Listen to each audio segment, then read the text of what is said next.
Sahabat setia Gower yang dikasih Tuhan, Shalom. Hari ini adalah Senin 31 Agustus 2026.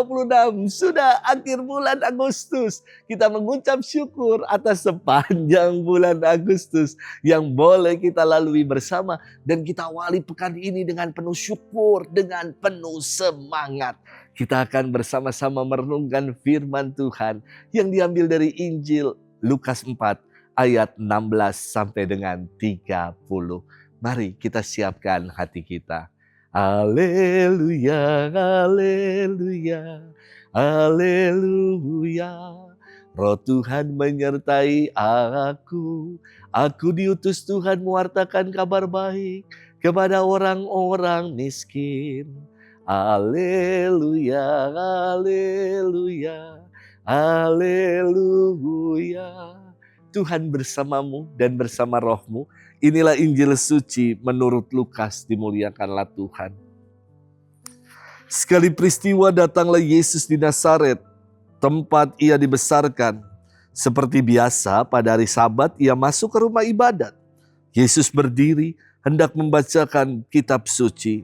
Maka diberikan kepadanya kitab Yesaya. Yesus membuka kitab itu dan menemukan ayat-ayat berikut. Roh Tuhan ada padaku, sebab aku diurapinya untuk menyampaikan kabar baik kepada orang-orang miskin. Dan aku diutusnya memberitakan pembebasan kepada orang-orang tawanan, penglihatan kepada orang-orang buta, serta membebaskan orang-orang yang tertindas. Aku diutusnya memberitakan bahwa tahun rahmat Tuhan telah datang. Kemudian Yesus menutup kitab itu dan mengembalikannya kepada pejabat. Lalu ia duduk. Dan mata semua orang dalam rumah ibadat itu tertuju kepadanya. Kemudian Yesus mulai mengajar mereka, katanya, pada hari ini genaplah ayat-ayat kitab suci itu pada saat kalian mendengarnya. Semua orang membenarkan Yesus.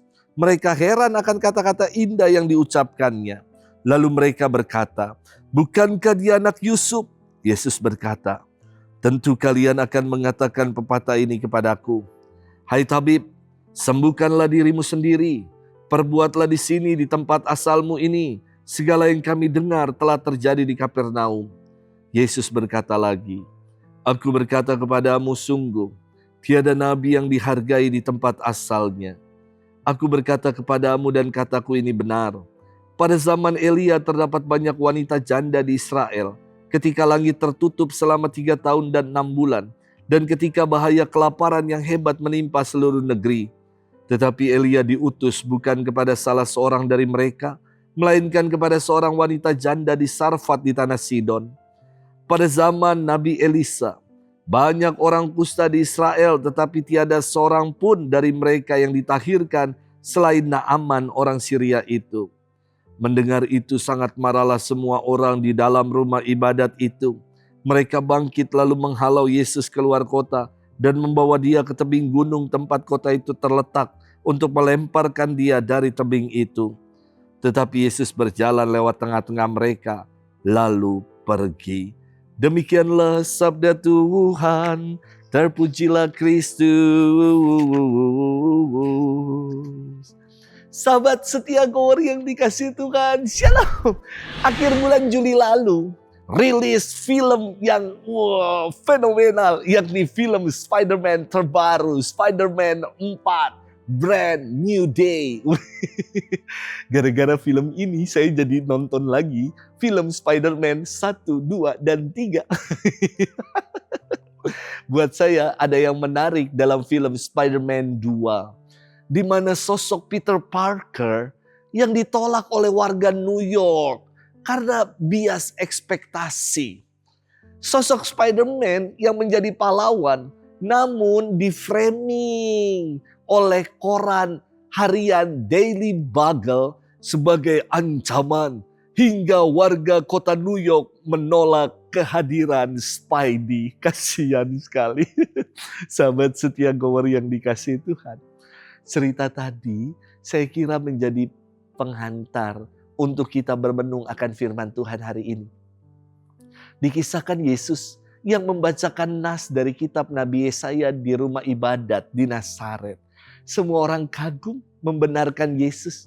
Namun kisahnya beralih menjadi penolakan. Dan Yesus dibawa keluar kota untuk dilemparkan dari atas tebing. Loh, kok bisa begitu ya? Inilah bias ekspektasi dari orang banyak.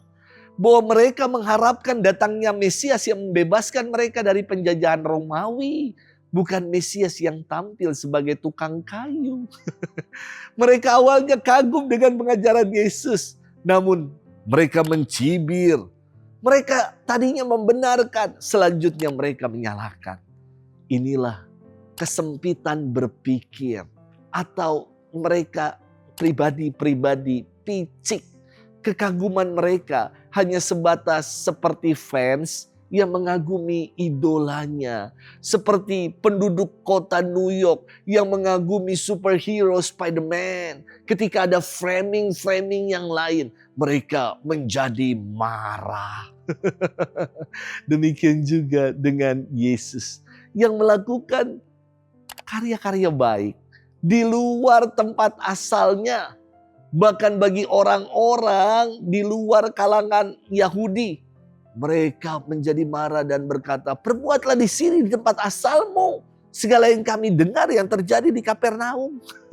Inilah kepicikan berpikir yang menghendaki karya keselamatan hanya eksklusif bagi kalangan mereka saja. Sahabat setia gower yang dikasihi Tuhan, Yesus memberikan jawaban bahwa Elia diutus untuk seorang janda di Sarfat, di tanah Sidon, tanah orang kafir, tanah orang-orang non-Yahudi. Dan Elisa mentahirkan Naaman orang Syria yang lagi-lagi bukan orang Yahudi. Jelas, Yesus ingin membuka kepicikan pikiran orang banyak bahwa karya keselamatan ditawarkan bagi segala bangsa. Dan inilah artinya Katolik.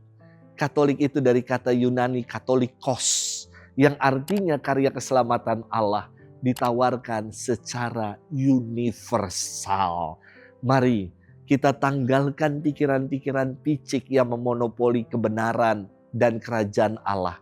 Sebab karya keselamatan diwartakan, ditawarkan bagi semua bangsa. Selamat bermenung. Tuhan memberkati kita semua, Bapa dan Putra dan Roh Kudus. Amin.